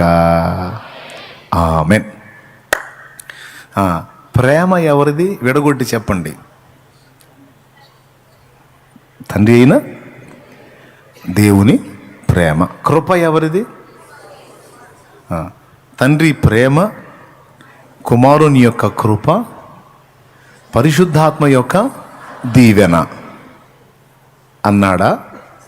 సహవాసం అన్నాడా? సహవాసము అంటే కలిసి జీవించటం. ఆశీర్వాద ప్రార్థనని కూటానికి వింటున్నారు కానీ ఆ చివరి మొక్క వదిలేశారండి. వామ్మో, ఎంత దారుణం! అంటే ఇప్పుడు మీరేం అసలు ఆశీర్వాద ప్రార్థనే కాసేపు తౌళ్ళాడారు. కొంతమంది అనుభవంలో ఆశీర్వాద ప్రార్థన వదిలేశారు. సరే, చెప్పలేకపోయారు. నేనన్నా గుర్తు చేశాను. నా చివరి ముక్క గుర్తు వచ్చిందా? ఎవరి సహవాసం? పరిశుద్ధాత్మ దేవుని యొక్క సహవాసం, సాహచర్యం ఎంత ముఖ్యం. ఆయన సహవాసం లేకుండా, ఆయన సాహచర్యం లేకుండా అసలు యేసుని గురించి ఏం తెలుసుకుంటావు? యేసు ఇష్టాన్ని ఏమి నెరవేరుస్తావు? యేసుకు నమ్మకంగా ఎలా బ్రతుకుతావు? తండ్రి చిత్తం ఎలా నెరవేరుస్తావు? మరి ఈనాటి సంఘం ఏమైపోయింది? పరిశుద్ధాత్మ సహవాసాన్ని వదిలేసింది. వాసు, అన్యాయం జరిగిపోయా, ఏం వదిలేసింది? మరి ఎంత దారుణమైన విషయం చూడు. ప్రసాద్ అన్న, అన్యాయం జరిగింది కదా, ఎంత దారుణమో. ఏడవది లేచాను ఊరుకన్నా, మరి నువ్వు అంట వదలలేదా? గుండె మీద చేసుకొని చెప్పండి, మీది గుండెనా బండా?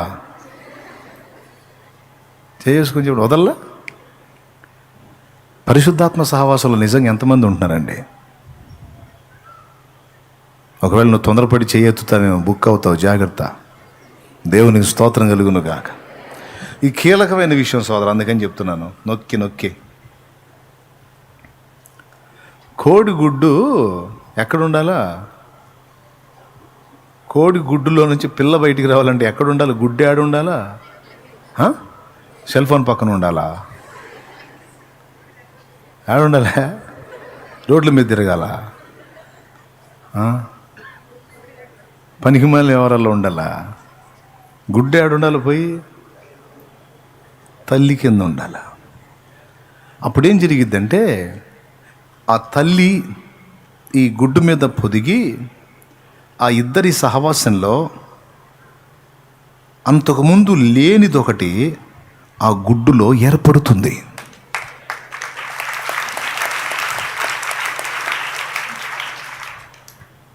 గుడ్లో నుంచి కోడిపిల్ల బయటకు వచ్చేటప్పుడు ఎంత చక్కగా ఉంటుంది. అవునా? ఉండదా? ఆ పిల్ల కాకముందు గుడ్లో నుంచి బయటకు వచ్చేది ఆమ్లెట్ అయింది. దేవునికి స్తోత్రం. తల్లి కింద సహవాసం చేసి వచ్చిందేమో చూడటానికి అందంగా ఉంటుంది, అదొక జీవి. తల్లి కింద సహవాసం చేయింది ఆమ్లెట్ అయిపోయి కడుపులోకి పోయిద్ది. దేవునికి స్తోత్రం కలుగును గాక. హల్లెలూయా. ఇప్పుడు గుడ్లు తల్లి కింద ఉంటలా. ఇప్పుడు అది నా బాధ. రకరకాల వాటి దగ్గర చేరి సహవాసం చేస్తున్నాయి, అది నా బాధ. అర్థమైతే ధన్యులే. ఎంతమందికి అర్థమైందో ఏమో మరి. మహారాజులు ఎక్కడ ఉండట్లా? తల్లి కింద ఉంటలా. ఒక గుడ్డేమో రోడ్ల మీద తిరుగుతుంది. ఖచ్చితంగా అది ఎప్పటికప్పుడు ఆమ్లెట్ అయిపోయింది. అది అంత మించి ఏం కాదు. అది వెంటనే దొరికితే ఎవరికైనా, లేకపోతే మురిగిపోయింది. వెంటనే ఎవరికైనా దొరికితే ఆమ్లెట్ అయింది. తల్లి కింద ఉంటే కోడి పిల్ల అయింది, చక్కని అందమైన కోడి పిల్ల అయింది. ఈ రెండు కాకపోతే మురిగిపోయి దాని నుండి దుర్గంధం వెదజల్లుద్ది, దుర్వాసన వెదజల్లుద్ది. ఆహారం అన్నా, అద్భుతమైన ఆకృతి అయినా కాకుండా అది దుర్గంధాన్ని వెదజల్లితే ఎంత నష్టం. Praise the lord. హల్లెలూయా. మనం గుర్తుపెట్టుకోవాలి. ఇది మీకు జస్ట్ అర్థమైద్దని పోల్చి చెప్తున్నా. విరిగిన మనసు, నలిగిన హృదయం, నీకిష్టమైన బలియాగములా నీ చేతిలోనే విరచిన రొట్టెనై ఆహారమౌదునో అనేకులకు. Praise the Lord. ఆహారం కాకుండా పిల్ల కాకుండా మురిగిపోతే ఏం ప్రయోజనం అండి? మనమైతే పిల్లలం కావాలి. ఆహారం కాదు, మురిగిపోవటం కాదు, పిల్లలం కావాలి. ఏదో సందర్భం వచ్చింది పాట పాడాలి, ఆ పాట ఫిక్స్ అయిపోకండి. నేను మెయిన్గా చెప్పాలనుకుంది పిల్ల కావాలి. పిల్ల కావాలంటే, ఆ తల్లి పోలిక పిల్లకు రావాలంటే దాని రెక్క కింద దాని సహవాసంలో ఆకృతి రెడీ అయిందాకా వదలకుండా ఉండాలి. మనకి క్రీస్తు యొక్క ఆకృతి పోలిక మనలో రూపుదిద్దడానికి ప్రస్తుతం మన మీద పొదుగుతున్నటువంటి ఆ తల్లి, తండ్రి, ఆదరణకర్త పరిశుద్ధాత్మ దేవుడు. ఆయన రెక్క కింద, ఆయన సాహచర్యంలో, సహవాసంలో ఉండటం ఏ భక్తుడు, ఏ సేవకుడు, ఏ సేవకురాలు, ఏ విశ్వాసి, ఏ పరిచారకుడు, ఏ పరిచారకురాలు సాధన చేస్తారో వాళ్ళు యేసు పోలికలోకి వచ్చేస్తారు. ఎదురులేని వ్యక్తులుగా నిలబడతారు, తిరుగులేని సాక్షులుగా నిలబడతారు, సమాజాన్ని శాసించేటువంటి వ్యక్తులుగా రూపుదిద్దుకుంటారు. ఇది విషయం. ఆ సహవాసంలోంచి నిన్ను విడగొట్టడానికి, చెడగొట్టడానికి పూనుకుంటాడు సైతాన్. పూనుకొని నీలో ఆయన పోలిక ఏర్పడేటువంటి సహవాసం పరిశుద్ధాత్మ సహవాసం అయితే అందులో నుంచి నిన్ను విడగొట్టి చివరికి నువ్వు మురిగిపోయి నీలో నుంచి రావాల్సిన ఆకారం రాకుండా దుర్గంధభరితంగా అయిపోయేటట్టు నీ బ్రతుకుని వాడు కుట్ర చేస్తున్నాడు. వాడు కంపు చేసేసాడు నీ బతుకుని, మురికి చేసేసాడు, ఇప్పటికే రోత చేసేసాడు. ఇప్పటికే దేవుడు పిలుస్తున్నాడు, రా, నేను నీ మీదికి పంపిన, నీ సహవాసానికి పంపిన ఆదరణకర్త రెక్కల క్రిందికి రా.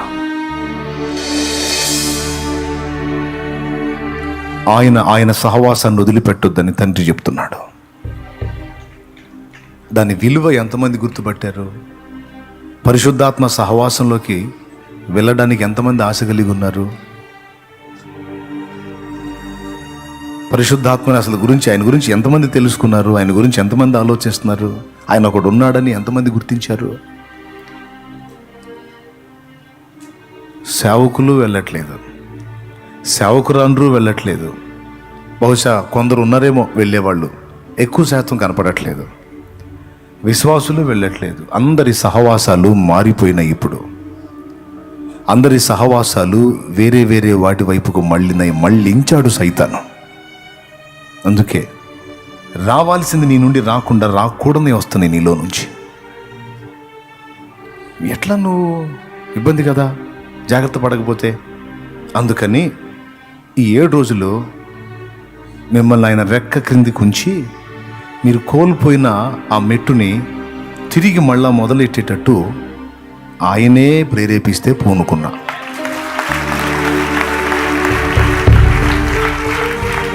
మరి మీరు దాన్ని గుర్తించి సాధన చేస్తున్నారో లేకపోతే 7 రోజులు ఎప్పుడవుతాయా అని ఎదురు చూస్తున్నారో నాకైతే తెలీదు. ఈ 7 రోజులు మానుకుందాం, తర్వాత మళ్ళీ మొదలు పెడదాం అనుకుంటున్నారో ఏమో నాకు తెలీదు. నక్క చెప్పినట్టు నక్క చేసిందే అట్లాగా. లేకపోతే ఈ పట్టు ఇక అలాగనే సాగిపోదాం, ఇదే పట్టు ఇక దేవునితో సహవాసం మొదలు పెడదాం, లోతైన అనుబంధాన్ని ఆయనతో ఏర్పరచుకుందామని ఫిక్స్ అయ్యారో నాకు తెలీదు. మీ పర్సనల్ అది. కానీ నా ప్రయత్నం అనేది ఇప్పుడు మీ క్లారిటీ ఉంది కదా. ఏ సహవాసంలోనికి? ఆయన సహవాసంలోనికి. ముంగమూరు దేవదాసయ్య గారు చెప్పిన మాట పదే గుర్తు చేస్తాను. నేను మంచోడిని కాదు, పర్వాలేదు. నేను బలహీనుణ్ణి, పర్వాలేదు. నేను బలహీనరాల్ని, పర్వాలేదు. నేను వికారిని, పర్వాలేదు. నాకు ప్రార్థన రాదు, పర్వాలేదు. నేను పరిశుద్ధుణ్ణి కాదు, పర్వాలేదు, నేను నీచుణ్ణి పర్వాలేదు, నీచురాల్ని పర్వాలేదు, తెలివి తక్కువ దద్దమ్మని పర్వాలేదు, నేను చెంచల బుద్ధి గలవాడిని పర్వాలేదు, నేను చెంచల బుద్ధి కలిగిన దాన్ని పర్వాలేదు. పర్వాలేదు, ఏం చేయమంటావు? నువ్వు అలా ఉన్నావు కదా, అట్లనే ఉన్నావు కదా, నువ్వు ఉన్నది ఉన్నట్టుగానే ఆయన యొద్దకు రా, ఆయన రెక్కల క్రిందికి రా. వచ్చి ఆయన సన్నిధిలో, ఇదిగో నేను ఇలా ఉన్నాను, నేను ఇలా ఉన్నాను, ఇది నా స్థితి అని నువ్వు కూర్చో, కనిపెట్టుకో. నిన్ను ప్రార్థన చేయమల్లా, మొత్తుకోమల్లా, గందరగోళం చేయమల్లా, గొడవ చేయమల్లా ఏం లేదు. మరి ఎంతమందికి ఆ సూత్రం అర్థమైందో లేదో నాకైతే తెలియదు, కానీ నాకైతే అర్థమైంది. దేవునికి స్తోత్రం కలుగును గాక. ఆశ్చర్యం ఏంటంటే, ఈ మధ్యకాలంలో బుక్స్లో చదివాను నేను అయింది అది, కానీ ప్రారంభం నుండి దేవుడు నన్ను నడిపించింది అట్లనే. నాకు ప్రార్థించడం రాదు, మాట్లాడటం రాదు, ప్రవర్తన రాదు, పనికి పిలిచాడు, నాకేం తెలుసు. అందుకని డైలీ నాకు ఏ సమయం దేవుడిచ్చినా ఆ సమయాన్ని పోగొట్టుకోకుండా వెళ్ళి ఆయన దగ్గర కూర్చొని కనిపెట్టుకోవటం అనేది ఒక్కటి మాత్రం చేశా. వెళ్ళి నాకు తెలీదు, సేవకుడు అనుకో, నాకు ప్రసంగం రాదు, ఓకే, నాకు మనుషులు ఎలా బ్యాలెన్స్ చేయలేదు, ఓకే, నాకు అది రాదు, ఓకే, నాకు ఇది రాదు, ఓకే, ఏం ఓకే, రావయ్యా రా. ఖాళీ అన్నావు కదా, శూన్యం అన్నావు కదా, నేను రూపిస్తారా. ఇది ఎలాగూ జరుగును అన్నది మరియా. నేను పురుషుని ఎరుగని దాననే, ప్రకృతి ధర్మం ప్రకారం పురుష స్పర్శతోనే స్త్రీ గర్భవతి కాగలుగుతుంది. గాబ్రియల్ గారు భలే చెప్తున్నారు, పురుష స్పర్శ ఎరుగని దాననే, ఇది ఎలాగ జరుగును? క్వశ్చన్ ఈరోజు నువ్వు కూడా అడుగుతావు, దేవుని ఇది ఎలా జరుగును? దేవుని సమాధానం ఏంటో తెలుసా? పరిశుద్ధాత్మ నిన్ను ఆవరించి నీ గర్భంలో ఒక శిశువు ఆకృతిని ఆయన పుట్టిస్తాడు, ఆయనే రూపిస్తాడు, ఆయనే నిర్మిస్తాడు. నా సోదరి సోదరుడా, నీలో లేవు అన్నవి ఏవైతే ఉన్నాయో ఆ లేని వాటిని నీలో ఉన్నట్టే పిలిచి నీలో రూపుదిద్దుతాడు పరిశుద్ధాత్మ. అది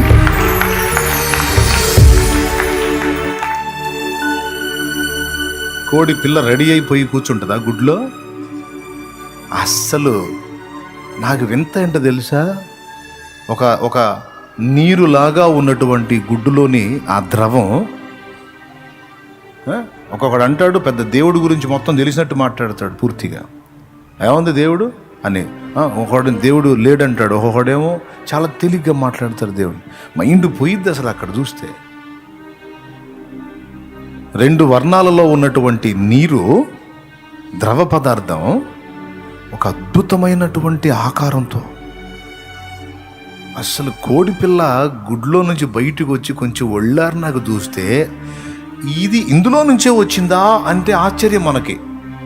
వాడు కోడిపిల్ల ఫోటో ఇస్తే బాగుండు. మరి దేవునికి స్తోత్రం, హల్లెలూయా. ఎంత అందంగా ఉంటుందో కదా కోడిపిల్ల. మీకు తెలియదు అంటలేండి, అవునా?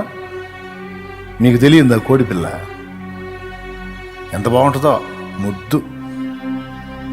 నేనైతే కోడిపిల్ల కనపడి తీసుకొని ముద్దాడుకుంటా. దాన్ని జుట్టు బుజ్జిగా బల్లి, అసలు దాని ముక్కు, కాళ్ళు, అస్సలు కాళ్ళు గులాబీ కలర్లో, కళ్ళు నల్లని కళ్ళు, చిన్న చిన్న కళ్ళు, అది కిచి కిచి కిచి అనుకుంటా అరుపులు. అరే ఇది ఇందులో నుంచి వచ్చిందా అనిపిస్తుంది. ఒట్టి నీరుని ఒక అద్భుతమైనటువంటి పక్షిగా మార్చిన వాడెవరు? అదిగో ఇప్పుడు మేలుకున్నాడు మావాడు. దేవునికి స్తోత్రం, హల్లెలూయా, హల్లెలూయా. నేనే బెదరు అన్నాడు, చూస్తుంది చూడది. హల్లెలూయా, నా గురించే చెబుతున్నాడు అని చెబుతుంది. అసలు ఆ పిల్లకి ఆ గుడ్డుకి అసలు సంబంధం ఉందా? నా సోదరుడా, ఆ గుడ్డులాగా ఉన్నావు నువ్వు. నాలో ఏమీ లేదన్నావు, నువ్వు ఒక్కడే చేయి, ఇదొక్కటి చేయి. ఆయన సహవాసంలో ఉండు, ఆయన సాహచర్యంలో ఉండు. నీలో నుంచి అలా తీసుకొస్తాడు ఆయన.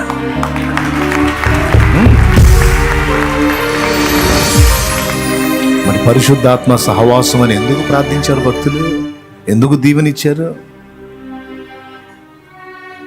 ఇప్పటికే ఆయన సాహచర్యంలో నీలో లేని కొలతలు చాలా వచ్చినాయి. ఇప్పటికే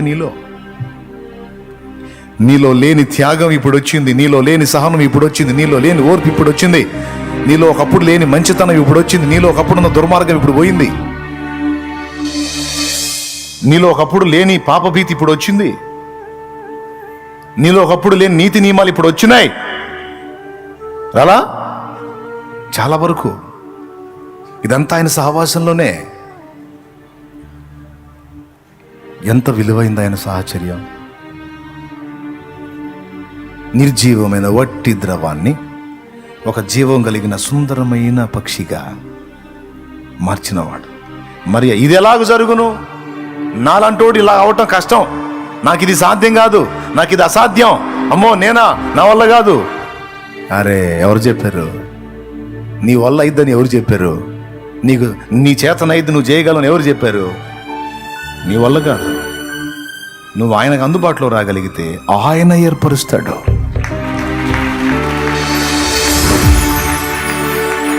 ఇది గుర్తుపట్టాలి. ఇస్సాకుకు తగిన భార్యగా రెబెకాను సిద్ధపరిచిన ఆ ఎలియాజరు వలె యేసునాథుని పక్కన కూర్చొని సింహాసనం ఎక్కి పాలించడానికి తగిన వ్యక్తిగా నిన్ను పరిశుద్ధాత్మ రెడీ చేయటానికే వచ్చాడు. ఈరోజు నీ కోసం ఆశగా ఎదురు చూస్తున్నాడు. నిన్ను ఒక విధంగా చేయాలనుకుంటే నువ్వు ఇంకొక టైపులో తయారవుతున్నావు ఏంటి మా అని. నిన్నేదో చేయాలనుకుంటే నువ్వు ఏదో అయిపోతున్నావు అని దేవుడు అడుగుతున్నాడు. చెవులు గలవాడు ఆత్మస్వరం వినుగాక. నేనేం చెప్తున్నా? పెద్ద ఆయన చెప్పిందే నేను ముందటి నుంచే చేస్తా వచ్చానని చెప్తున్నా. కొంతమంది ఈ పాయింట్ని అర్థం చేసుకోకపోవచ్చు, కానీ ఆయన చెప్పింది బంగారు మాట, కోట్ల రూపాయల మూట అని చెప్తాను. అంతకంటే పెంచ విలువ గట్టలేనంత మాట అది. ఏమంటున్నాడు తెలుసా? నీకేం తెలియదు, ఏమీ రాదు, ఆ మాటే వెళ్ళి చెప్పు, కూర్చో ఆయన ముందంతే. గుడ్ ఏమన్నా చేసిద్దా? ఒక మాట చెప్పండి నాకు. గుడ్ ఏమన్నా రోజు అదే అంటదా? పోనీ ఏమన్నా గుండ్రంగా అదేమన్నా తిరిగిద్దా? గుడ్ ఏమన్నా తిరిగిద్దా? అది కదలదు. లేకపోతే పోనీ రోజు వైబ్రేషన్ అయిద్దా? గుడ్డు కదలకుండా ఉంటున్నాయి. తిప్పేదంతా తల్లే.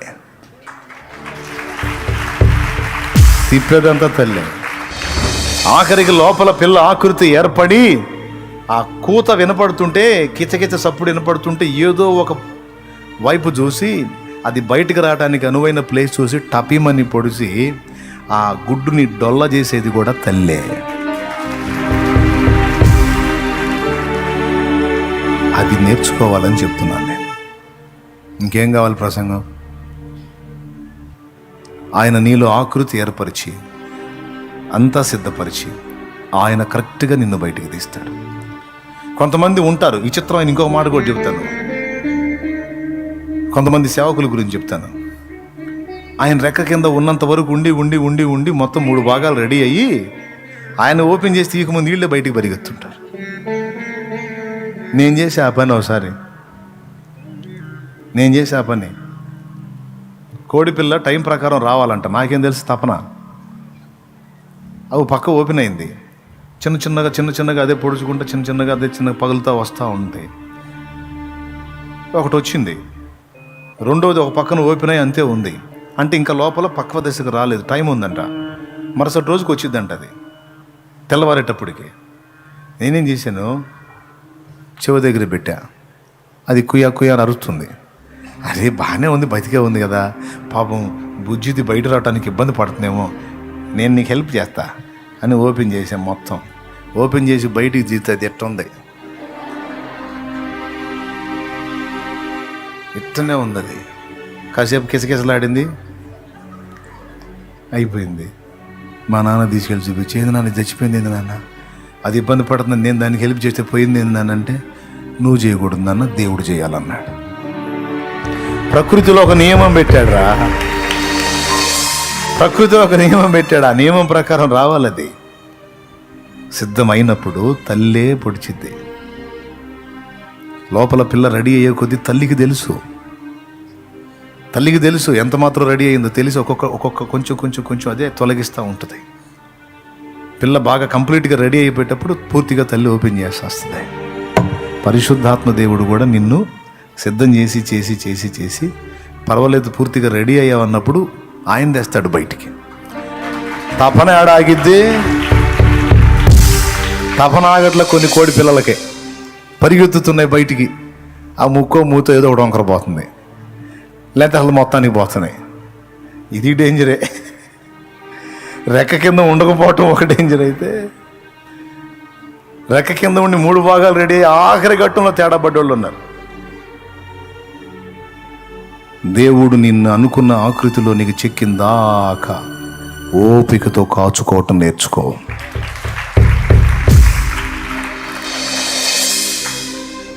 అయిపోయింది. అప్పటిదాకా నక్షత్రాన్ని ఫాలో అయ్యారా? యోధా దేశంలోకి రాగానే సొంత ఒడియా పెట్టారు. రాజు ఎక్కడ పుడతాడు? రాజప్రాసాదంలో అంతఃపురంలో పుడతాడు కాబట్టి పోదాం అనుకుని రాజు దగ్గరికి పోయి చాలామంది పిల్లలు పోవటానికి కారణమయ్యారు. దేవుడు నిన్ను రెడీ చేసిన దాకా ఆయన రెక్క కింద దాగి ఉండాలి. నీ సన్నిధిలో దీనుడనై కాచుకొనేదని కృపయన్నడు. నీ సన్నిధిలో దీనుడనై కాచుకొనేదని కృపయన్నడు. యేసయ్యా నీ కృప నన్ను అమరత్వానికి అర్హునిగా మార్చెను. యేసయ్యా నీ కృప అర్హునిగా మార్చెను. యేసయ్యా నీ కృప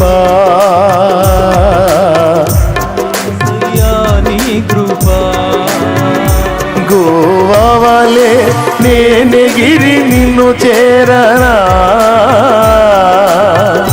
నీ కౌగిట నేను దిగి హర్షించనా. గోవాలే నేనెగిరి నిన్ను చేరనా, నీ కౌగిట నేను దిగి హర్షించనా. ఈ కోరిక నాలో తీరునా, రాకడలోనే తీరును.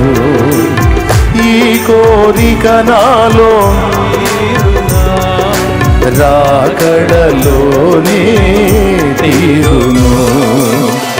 యేసయ్యా నీ కృప నన్ను అమరత్వానికే అర్హునిగా మార్చెను. యేసయ్యా నీ కృప అర్హునిగా మార్చెను. యేసయ్యా నీ కృప. దేవునికి మహిమ. హల్లెలూయా. ఏం మాట్లాడుతున్నాడు దేవుడు? ఏం అడుగుతున్నాడు? ఆయన సన్నిధిలో దీనులమై కాచుకోవాలి. మర్చిపోవద్దు, చాలా ముఖ్యమైన విషయం ఇది. చివరి లాస్ట్ మాట ఒక్క మాట చెప్పి ముగిస్తా, ఫినిషింగ్ టచ్. పరిశుద్ధాత్మతో ఇక్కడ సహవాసం చేసిన అనుభవం లేని వానికి యేసుతో సహవాసం దక్కదు. పరిశుద్ధాత్మ సహవాసం ఇక్కడ చేయకుండా విసర్జించిన వానికి రేపు యేసుతో సహవాసం దొరకదు. యేసుతో సహవాసం నీకు దక్కాలి అంటే దానికి ముందు పరిశుద్ధాత్మతో సహవాసం దక్కాలి.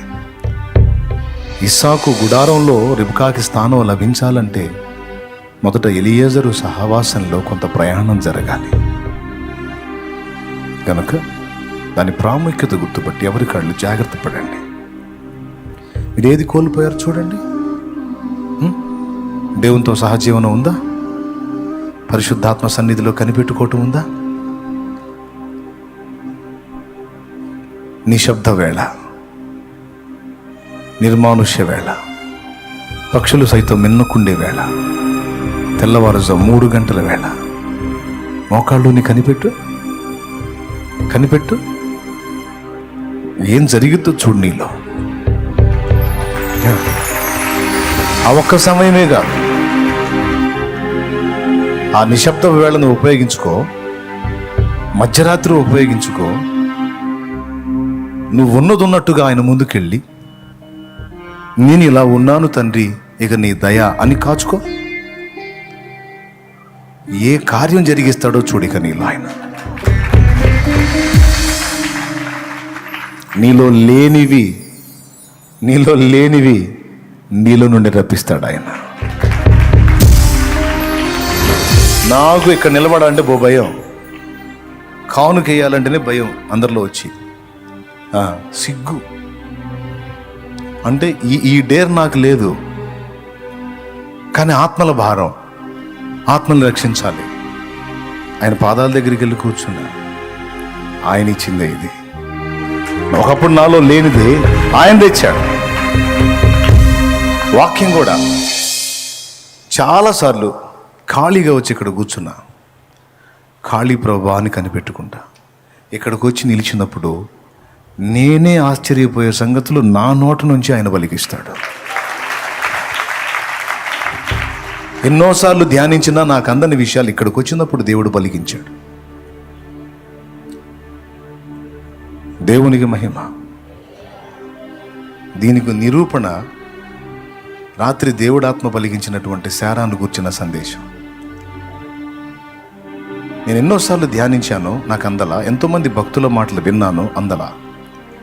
శారా అబ్రహాం అంత ఈజీగా ఎలా తేడా పడ్డారు అన్నది క్వశ్చన్. ఏ లాజిక్ లేకుండా గుడ్డితనంగా దూకడానికి వాళ్ళు తిక్కనోళ్ళు కాదు కదా, మేధావులు కదా, జ్ఞానవంతులు కదా, క్రమం కలిగిన వాళ్ళు కదా.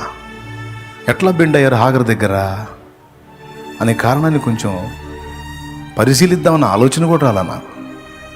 ఇక్కడ కూర్చున్నప్పుడు దేవుడు పలికించాడు. అది ఆశ్చర్యం కలిగింది నా. నిజమే కదా, ఇన్నాళ్ల సమస్యకు ఒక అద్భుత పరిష్కారం ఆన్ ది స్పాట్ మెరుపు మెరిసినట్టు ఇక్కడ ఓపెన్ చేశాడు ఆయన. లేదు అప్పటిదాకా చాలా సంగతులు అలా పలికించాడు ఆయన. అయితే ఒక్కటి చేయటం వల్ల, ఖాళీగా ఉన్నానని కనిపెట్టుకోవటం వల్ల. దేవునికి మహిమ. ఖాళీగా ఉన్నానని కనిపెట్టడమే.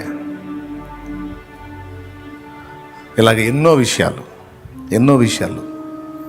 వేదిక మీదకి వచ్చి బలిపీఠం మీద నిలిచినప్పుడు నేను కూడా ఊహించనన్ని విషయాలు ఎన్నో నాలో నుండే, వాస్తవంగా నాలో లేని వాటిని ఆయన తెప్పించి పలికించాడండి.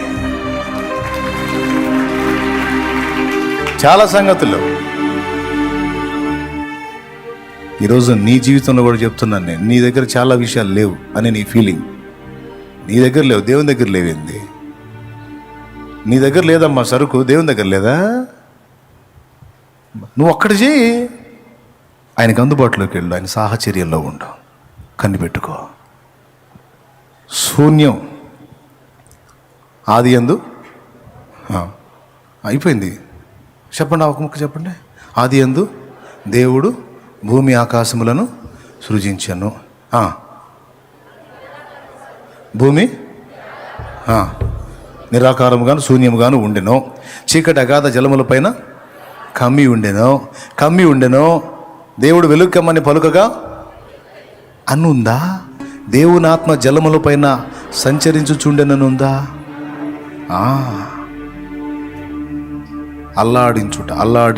అల్లాడుట అంటే ఏదో బాధతో అల్లాడిపోవటం కాదు. అది ఇక్కడ మన భాష, గ్రాంధిక భాషలో రాశాడు. అక్కడ అల్లాడుచున్నాడని. అల్లాడుట అంటే సంచరించుట అని అర్థం. దేవునికి మహిమ. హల్లెలూయా. చూడండి, దేవుడు వెలుగు కమ్మని పలుకగా వెలుగు కలిగెను అన్న మాటకు ముందు పరిశుద్ధాత్మ ప్రస్తావనే వస్తుంది. చూడండి, గమనించండి. దేవుని ఆత్మ జలముల పైన సంచరిస్తాడు. నేను చెప్తున్నా, శూన్యంగా ఉన్నది నీ బ్రతుకు, నీ కుటుంబం, నీ పరిస్థితిలో, నీ మనసు, నీ జీవితం. ఆయన నీ మీద అల్లాడున్నట్లు, సంచరించున్నట్లు నీవు ఆయనకు అందుబాటులోకి రావాల్సింది. అప్పుడు మారింది దాని రూటు, దాని పరిస్థితి, దాని విధానం. నీలో లేనివి ఎన్నో నీలో నుండి తెప్పిస్తాడు ఆయన. నా ప్రియ సోదరి సోదరుడా, నిజంగా నీకు పరిశుద్ధాత్మ అనుగ్రహించిన జ్ఞానం ఉంటే, నేను తేటగా దేవుని ఆత్మ మూలంగానే అందించిన ఈ సందేశం నీకు ఇట్టే అర్థమైతే, అర్థం చేసుకోవటమే కదా, ఆచరణలో కూడా ఖచ్చితంగా పెడతావు. నువ్వు స్త్రీవైనా, పురుషుడివైనా, వృద్ధుడివైనా, వృద్ధురాలివైనా, యవనుడివైనా, యవనస్తురాలివైనా, నువ్వు చిన్న బిడ్డవైనా సరే, పరిశుద్ధాత్మ నేర్పుతున్న ఈ పాఠాన్ని నువ్వు గుర్తుపట్టి ఆయనకు అందుబాటులోకి వచ్చి ఆయన దగ్గర కనిపెట్టుకోగలిగితే చాలా సంగతులు నీ ద్వారా జరిగించడానికి దేవుడు రెడీ. రావాల్సినవి నీ నుండి రాకపోతే, ఉండాల్సిన విధంగా నువ్వు సిద్ధపడి ఉండకపోతే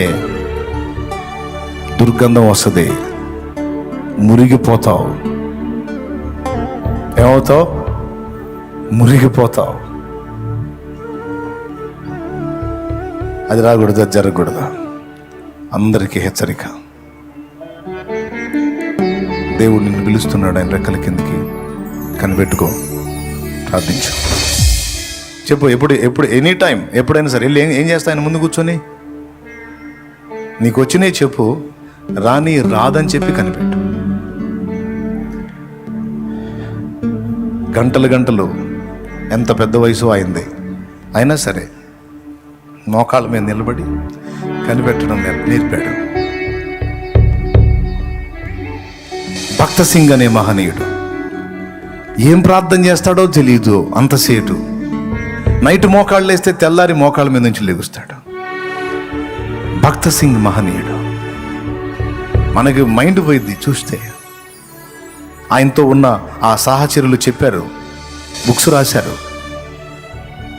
కనిపెట్టుకుంటాడు. అయ్యా అయ్యా అయ్యా అయ్యా తెలియదయ్యా, తెలివి లేనివన్నయ్యా, జ్ఞానం లేదయ్యా, అయ్యా అయ్యా అయ్యా.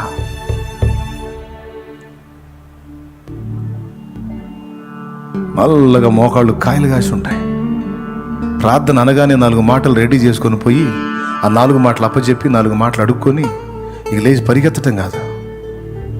ఆయన సన్నిధి నిరుపు నిదానం కలిగి కాచుకోవటం, కనిపెట్టుకోవటం. అయ్యా నీకోసం వచ్చానయ్యా, నాకేం చేత కాదయ్యా, నాకు తెలియట్లేదయ్యా, నా వల్ల కావట్లేదు, నేను బలహీనున్నాయా. నువ్వు ఏదై ఉన్నావు చెప్పు. చెప్పడం కూడా నీకు రాకపోతే నువ్వు వెళ్ళి మౌనంగా ఉండు, మోకాళ్ళు వేసి కనిపెట్టు, ఆయన చూసుకుంటాడు. పాప మాట్లాడడానికి మగవాడు ఏం చెబుతాడు? మోకాళ్ళు వేసి బేబే అంటాడు. ఆ బేబాలు మనకు అర్థం కావు, ఆయనకు అర్థం అవుతాయి. అట్లాగే నీకు అసలు ఏ మాట లేకపోతే అదే అను, మోకాళ్ళు వేసి ఆయనే చూసుకుంటాడు.